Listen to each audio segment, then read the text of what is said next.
أعوذ بالله من الشيطان الرجيم. بسم الله الرحمن الرحيم. الحمد لله الذي خلق كل شيء فقدر كل شيء على تقديره. الحمد لله الذي خلق الإنسان وعلمه كل بيان. ثم صلاة وسلام على رسول الله الكريم أكرم الأكرمين أجود الأجودين أحفظ الحافظين سيد المرسلين إمام المتقين سيدنا محمد صلى الله عليه وعلى آله وصحابه أجمعين. أما بعد مفابيا بركو بيانا جرمتبا ما يتماسما أمي فابنا مالا محمد إجاكيا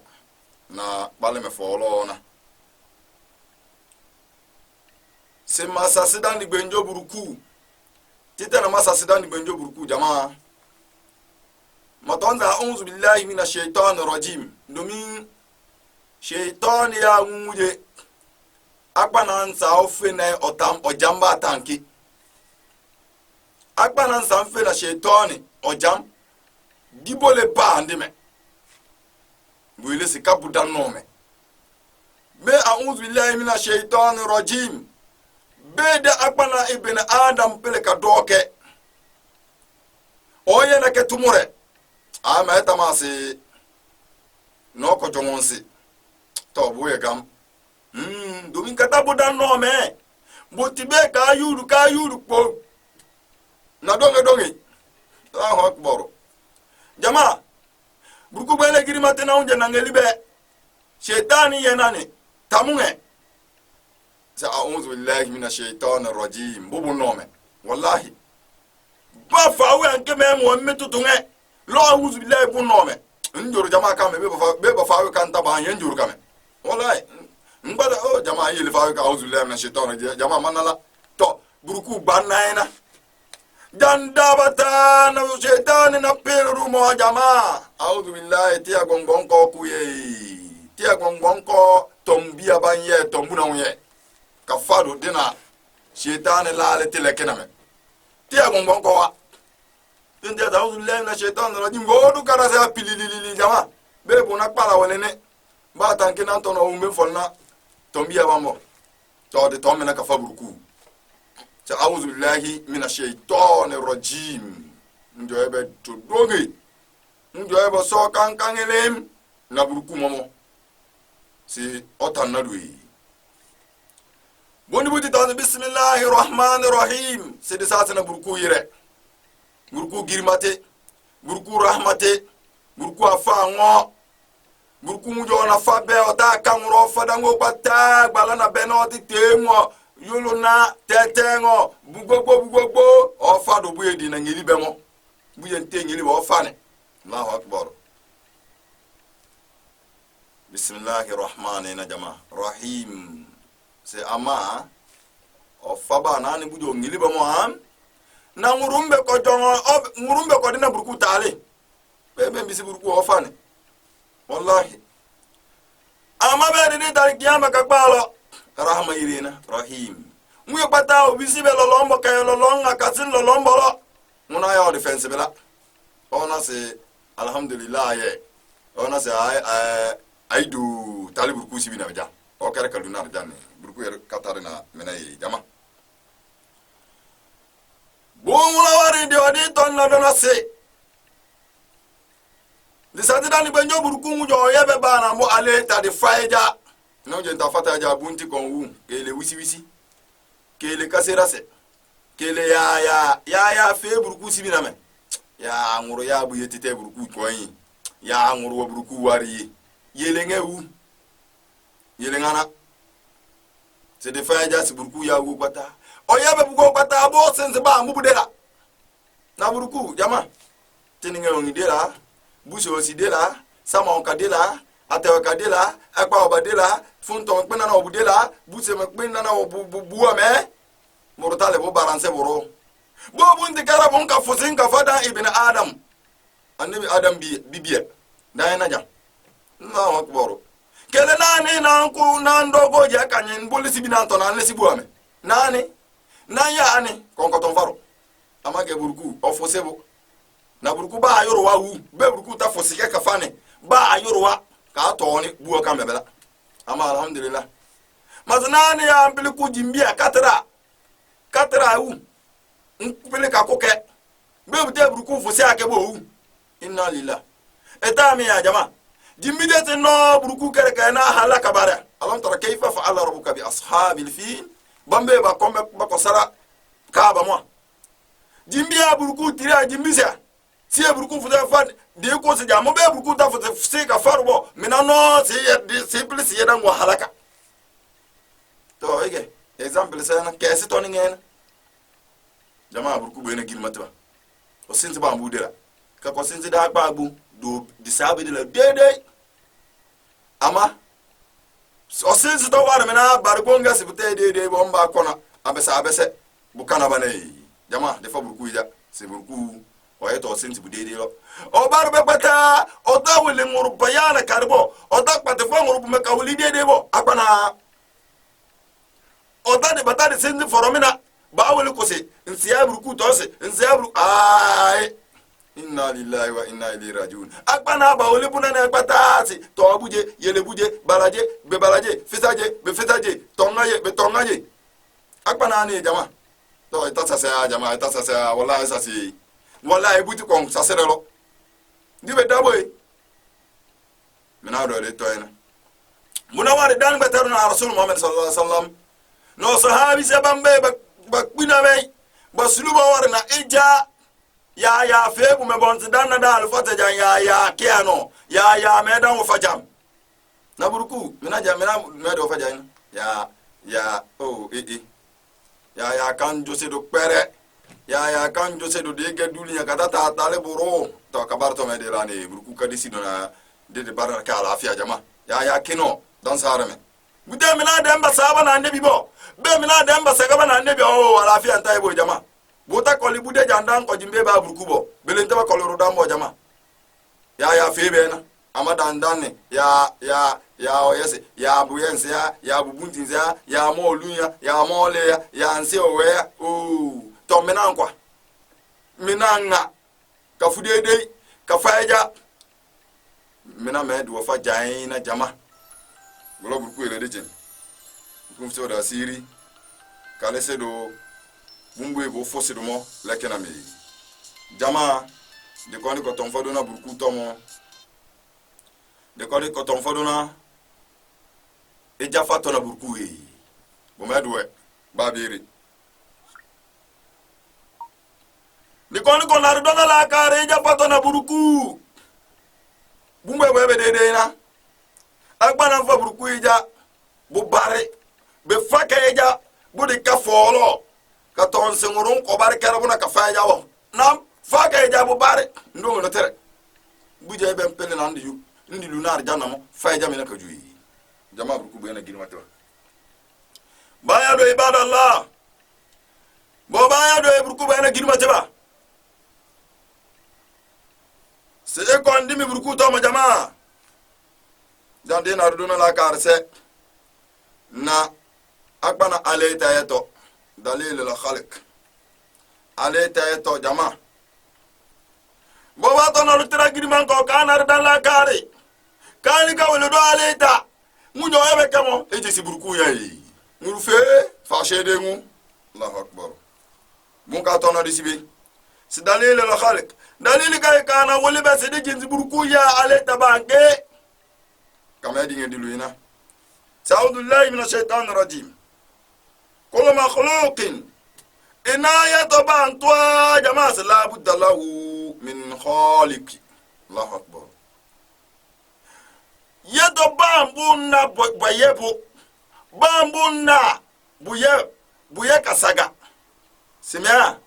بويه تراسي دولي أنجنسي بوانا نجو يبو مو الله أكبر جماعة burku bene girmate ba ebudina dan la kare ka jinzi burku odabara kom Allahu akbar monter kai sane ya kene ngujo e kamo we ngujo ya keke mo ane ya nguna ngujo ya nguna mo wonwe ben tan ko de koru na buruku si buruku ya nguna boyine Allahu akbar to jama sibedi to bugo bata dina te na be buju bubunti mo si buruku ya do jama buruku ya bu alete karete kabo ba mu fa jamina ya febira Allahu akbar لأنه يستحيل أن يخلق شيء بدون خالق sibu bambili ye buru ye buti kasagange bu bute ba ye bu ha be bu di ba bu be na seri to ye bu sense so buruku si buruku ya bu na buruku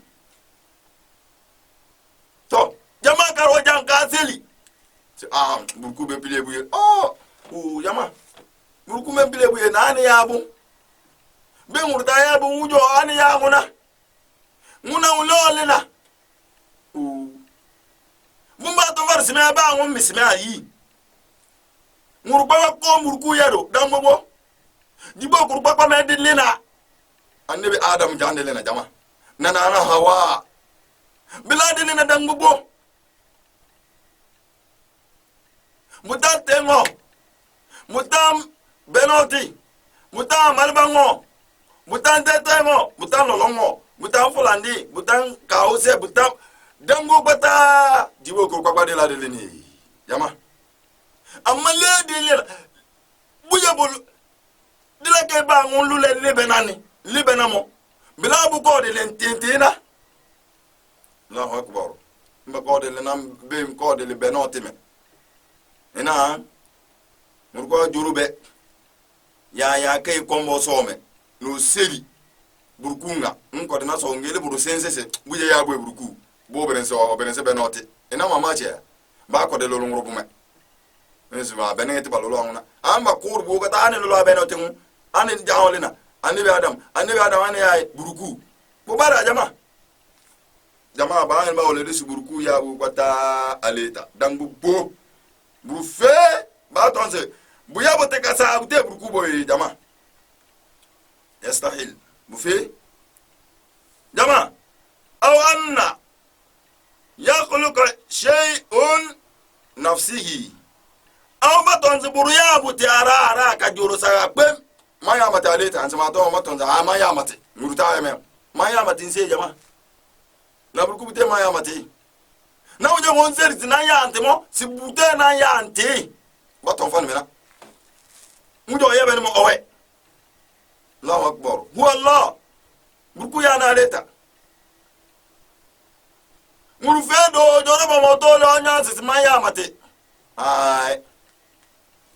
asi da jalu ye ba ton to ko kon tete na nduri nya njuru mo eje mo ya otea won sin sa otea ko ba so we bu alere me bu bon ka te ku ka e burku ye be ka tokkili jina nduri mo kala kina me dam o dai re di ba se bela be ani sin sa bela ebisi dan temenasi ani sin sa bela to burku sin sa bela jama burku ya lete na burku o maro ba mo de tete na nduri nya njuru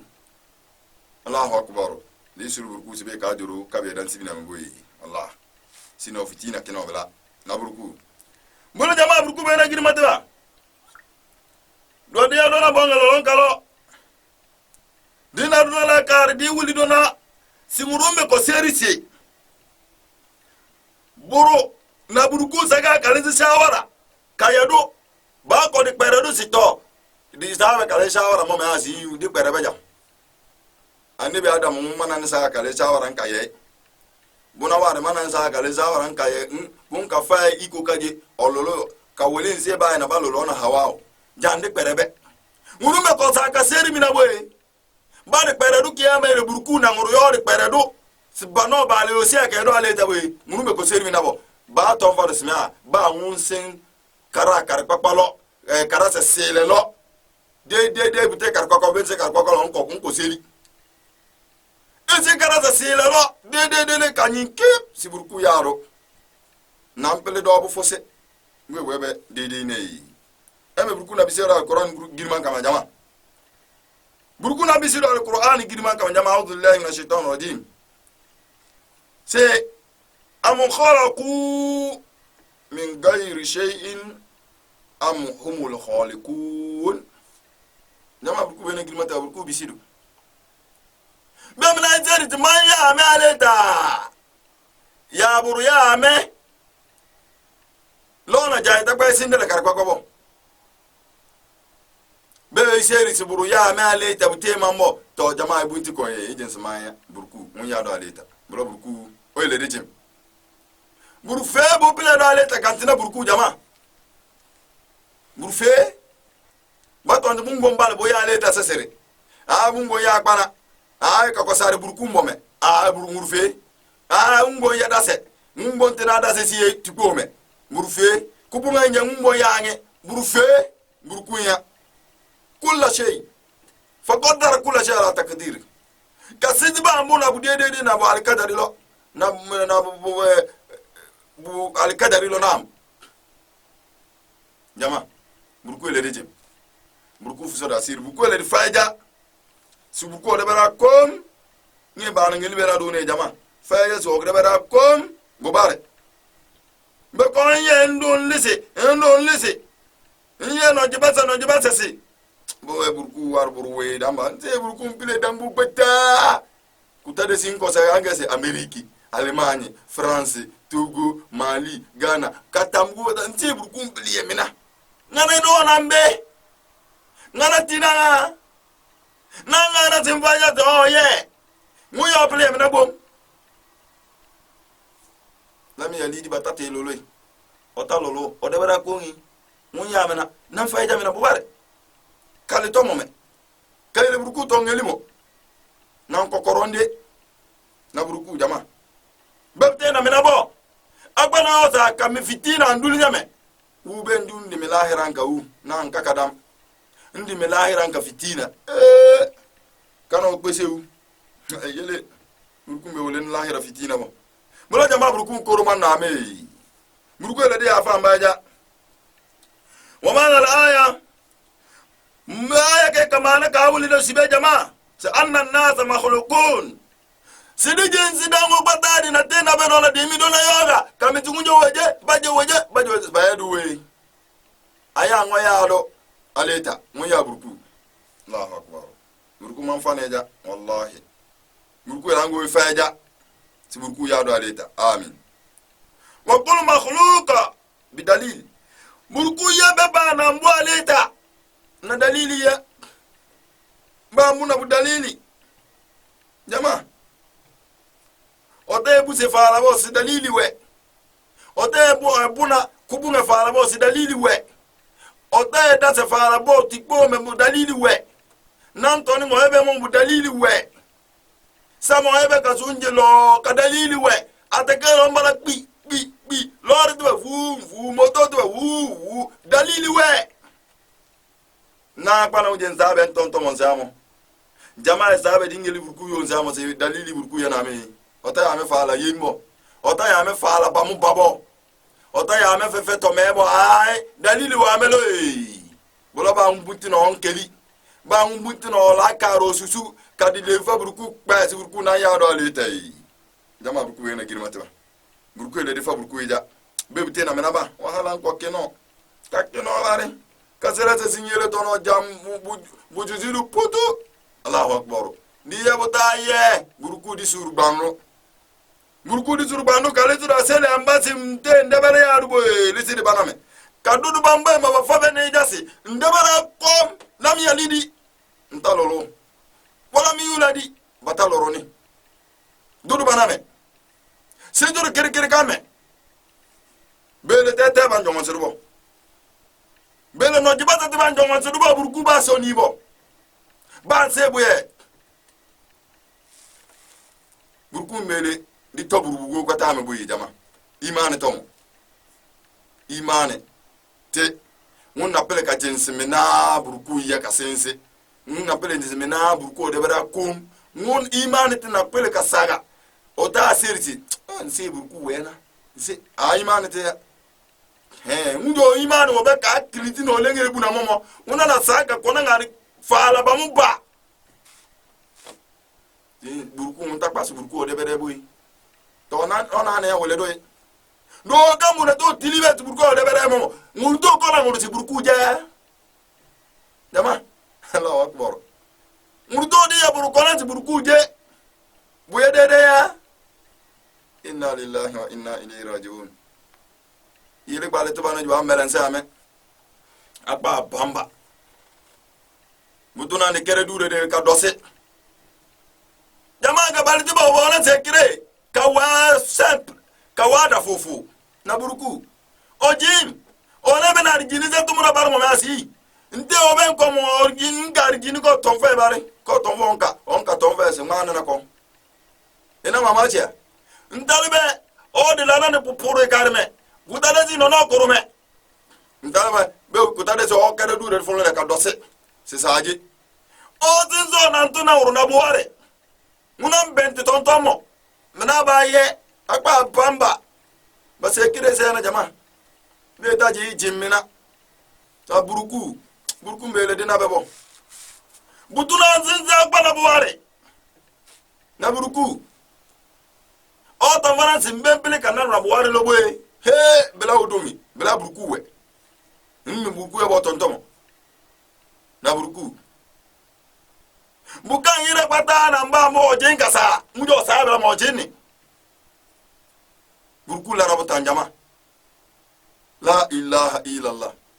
akpa ngeli la ka resesi tabanna buruku mbobo akpa ngeli la ka resesi ansebe ditolo odelo teteselo inna lillahi oyele ojoro kaye ka wina buruku fa alali pende alali dito ongeli tete kala kare kasinsi o melazira gba kayo te yada siman pa malunkumo be madidu ne matare kalunkumo mambo makpa la ilaha illa allah illa anta subhanaka inna kunna minaz zalimin ndilunkumo au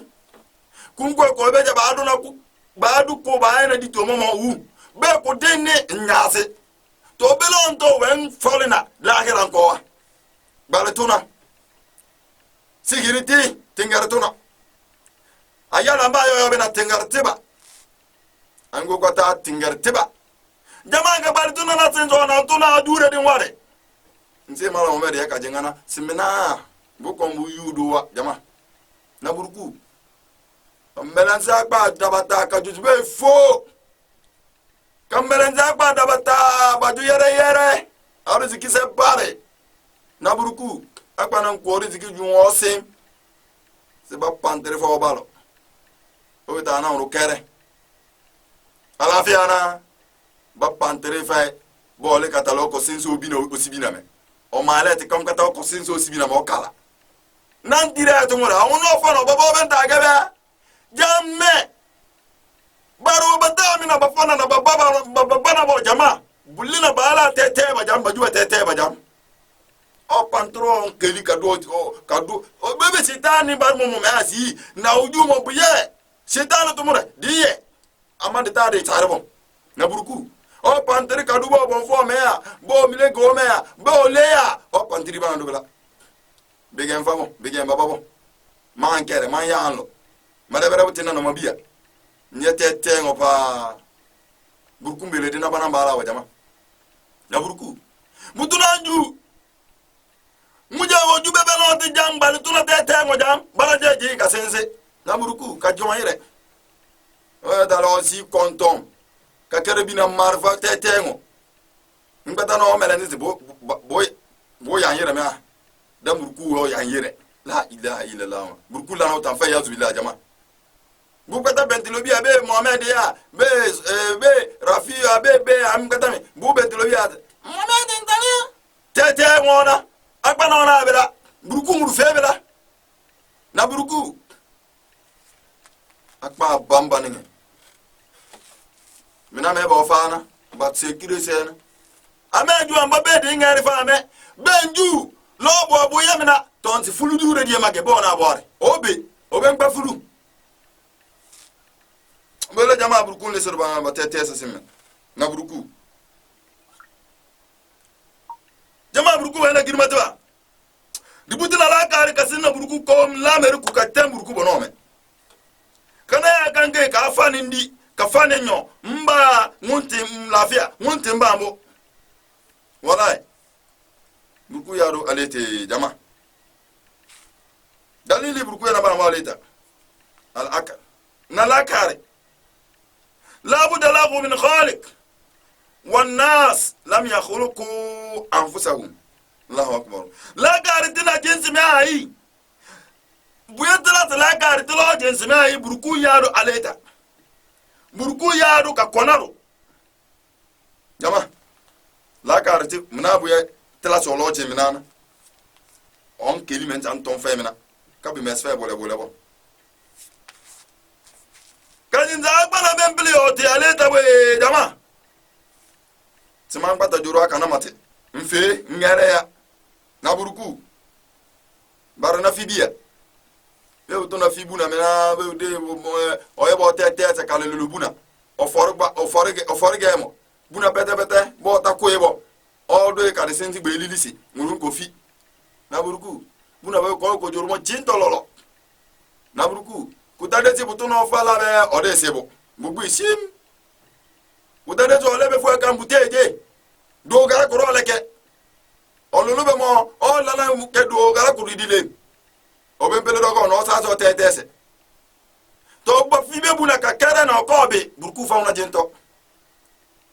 na uje mfi be ka kere mo me asi be ko do buruku nyere boy be ko ton za ma burku ina wo mina bar ne ba fi biya jan ka kala ka bin na burku seja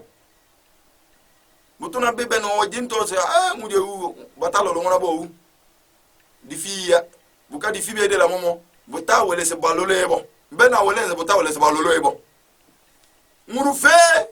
duli na baton zo limman bute na lo lebo ai fi ya te wo do di sinzi bela mujo sinzi be ma ona for game o be pili gebo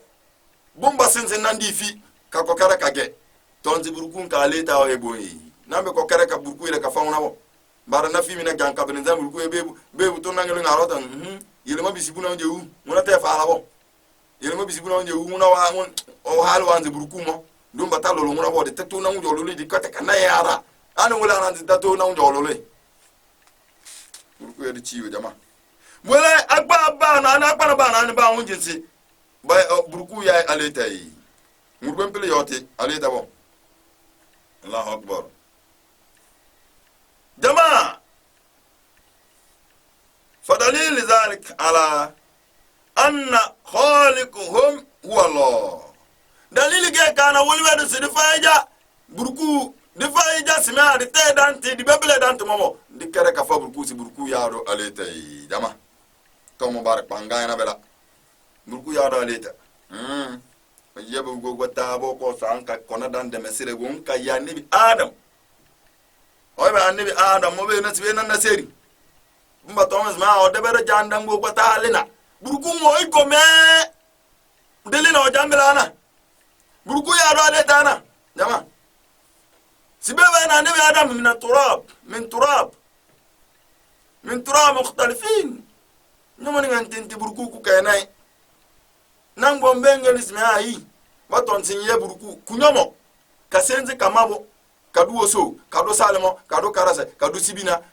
نبودو رساسة تونتومو بوتينا كورامو بوتينا جروب بوتينا بودو رساسة تونتومو نسيروبامو نادجة والله ثم بالله على الله ban kera bu jinto ngelito do balolo ban na yu mesere alen ko sibu be pele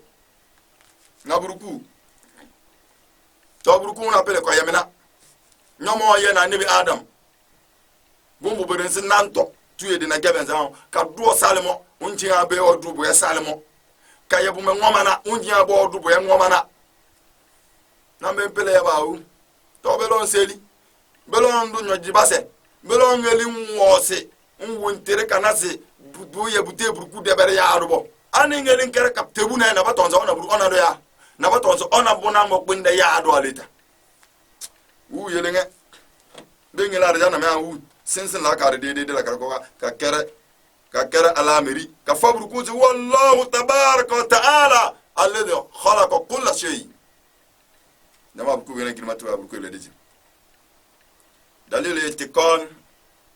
andi koto wan nizo jama dalili burku yabe oyebe ba mu budde oye budde dalili na igada ba nzo yedo bo yedo alquran ma wala qad karamna a'udhu billahi minash shaitanir rajim wala qad karamna bani adam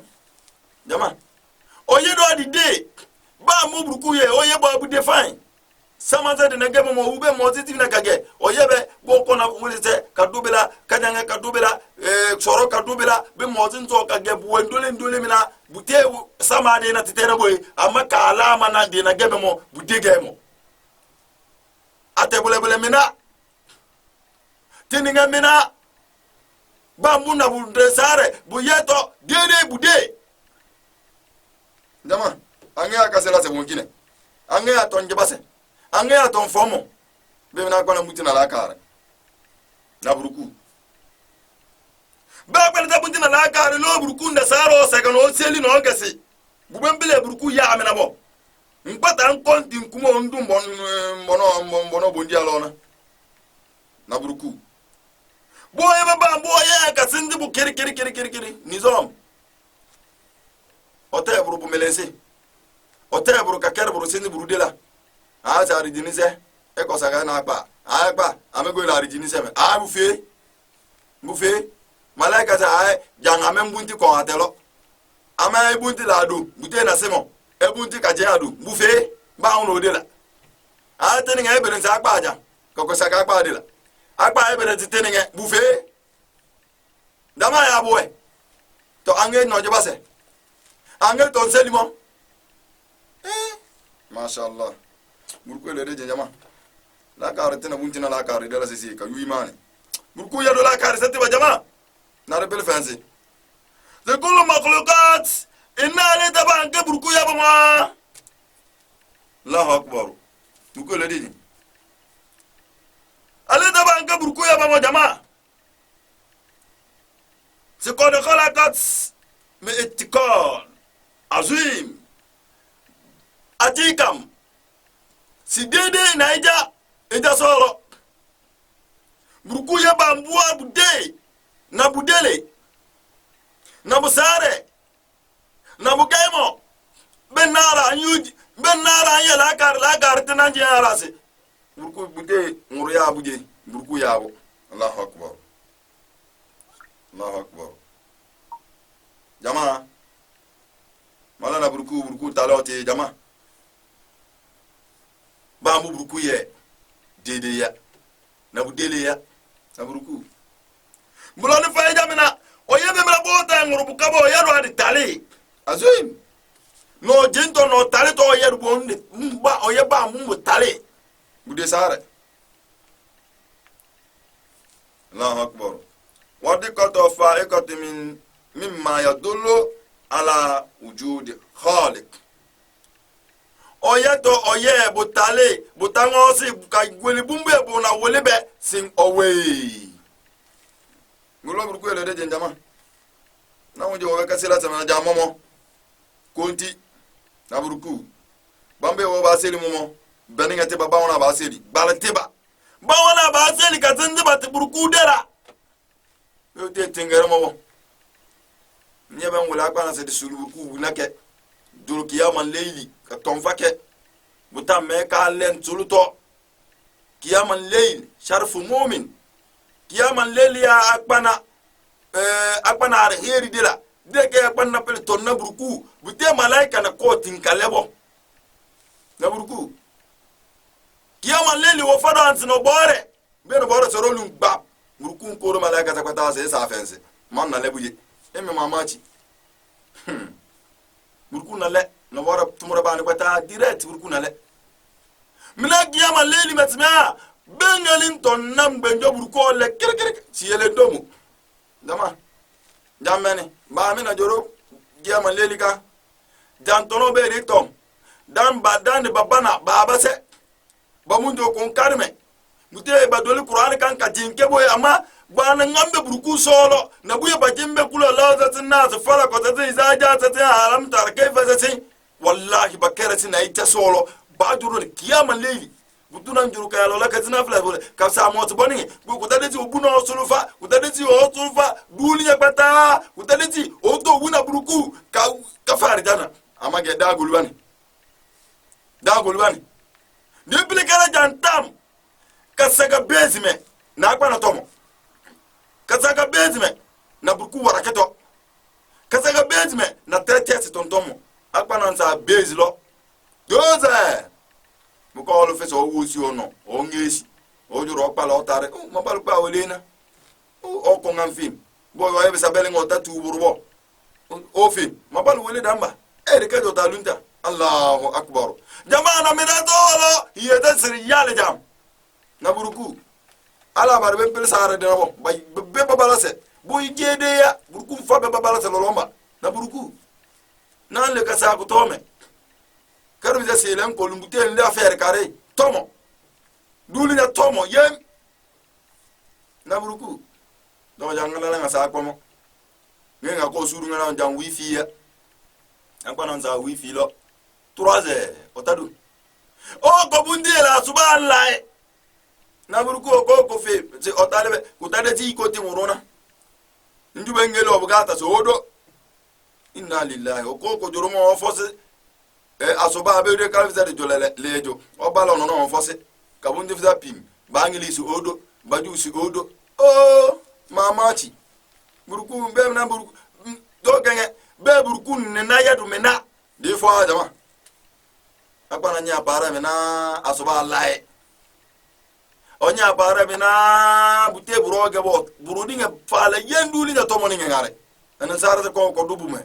o gebu na mina buka kiyama leli wa kage buka buruku tim jele o buruku mbembi si mama fana buka mba fena ngana buruku mba fena kiyama leli jama fa ina tadhabun ledi la do buruku ile dejem buruku futa siri kafara sotu tunye mwana dama buruku ya baruma oyadu owulo odo to so we dama ba on feja we katalote mo kirikiriti ota bu melense ota melense ngoro ota melense burubulete to momo oya ba mbo bu bande de khalaqaha qala allah ta'ala sunna allah a'udhu billahi minash shaitanir rajim sunna Allahu alladhi atakna kulla shay siba wonje sebuye bata ina ba dunia mu na budede buruku ya na buruku wala buruku yele deje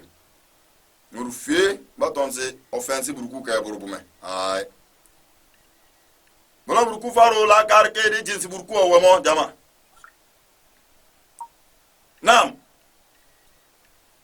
wala adilla ala wujud Allah kathir dalil ge kana ulati dijin sidan banjo girma to mo sebo wa minha sima yalati annana nasma abana mbisoti sima ayi sebu e mami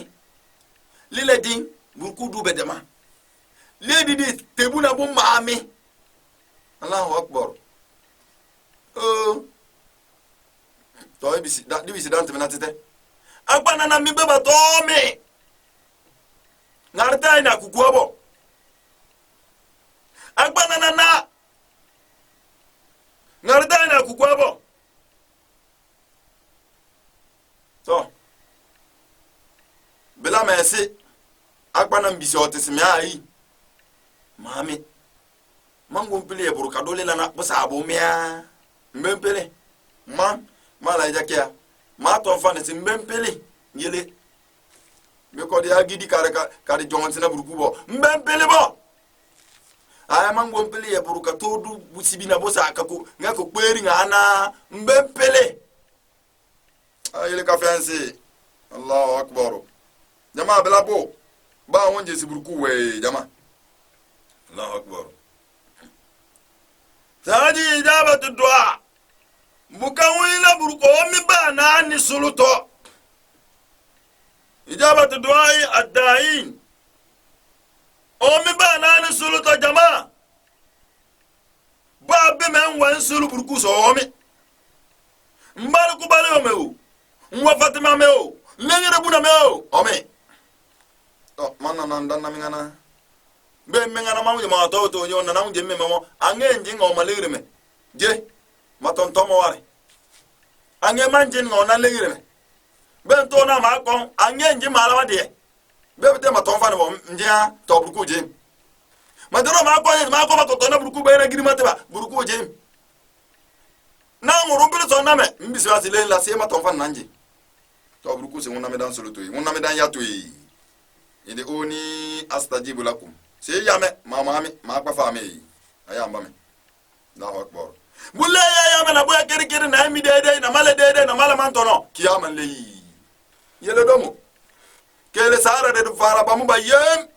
bu ben fo sene mo yele buna joro ka sa buruku sare ka ton fa ken la meri bube ya ta do sifani fa ka da ka ton fa ka yele sa kwana woni ngo tulu wawu nango ngule ngale cham be buruku solo afane nguru fe ole baba zada baba kono wala na katibulo bu nguru fe bu tam ubiri jim ba kono wala na ba birisi heri lo ari heri ke buruku fa beni siga ba birisi wala na bu ka buruku na folon se bu pancake folon ka mam amma be ndu yu bal to na te ngo bu ngari fane bu je dan melaseni nguru fe wala ni bu shen na bona shen yetuba na buruku ba me abata riski butili mu ko mo tengem mo to na berense tengem o berense fala o berense atia ngo karase to jama didina ay buruku ile dete wala jama buruku yele de medina na mbembele ya minabo garin fa buruku ija sinun ya mina mu ko me aya ngo mu dona be wa hada dulu ala wujudihi bugbata di ton zamo bugbata bo wule do se buruku we odabara ko taala li anna ijabatu du'a tadullu ala anna hunak rabban sami'ahu fa ajaba ba wonje se le do buruku na le faro ya do ba ona ya be buruku no ole ka kufanu mugata butale ne se ome ole opa odebara kungi Allahu akbar siburuku bana girma tangela ngo jento sibu mazina njense bu mazina njense be na bu mazina njense anna alladina ankaru bambe baselibe siburuku fe aibo tato waya buto odebara ya rubo ona buru ya pupili ya rumo kaseli kasimba karatalo juhud ankaru wujud Allah siburuku fe beba seli be mena moy ba we buruku le seru ba boni ne la ko mina nas agba me qalil si soniya batabo ina amma be ba danzi ba moni bana bunti akabo na buruku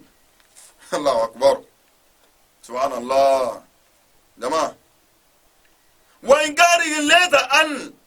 iktina'i minhum mukaba seli do baseli bambanto no to batato sindede lo se minabo ay burku la feo baseli yana na wisi baseli yana wisi ton dan ne to po seli bamo ba bi so tete dina gba to seli be mo yan si tute dan gba to ya dan te ba to be no o yana ba mun ton se ofi minabo yana miname ba fa bute ngarebo batati ndela karba de bo inna lillahi wa inna ilayhi rajiun be na be enzeli buruku atu be enzeli atu buruku fe garin ban ton so we kasina harba kabun be enzeli so fe ka sa wisi me ya me sense owe kadu arjana lun kawai jamaa buruku be na kirimatiba buruku ni so rasele bati buruku fe me minugo midalik wa innama yunkiruna wujud Allah juhudan kama qala sibe na bana ma gba ba to ba teliya gutulu teresa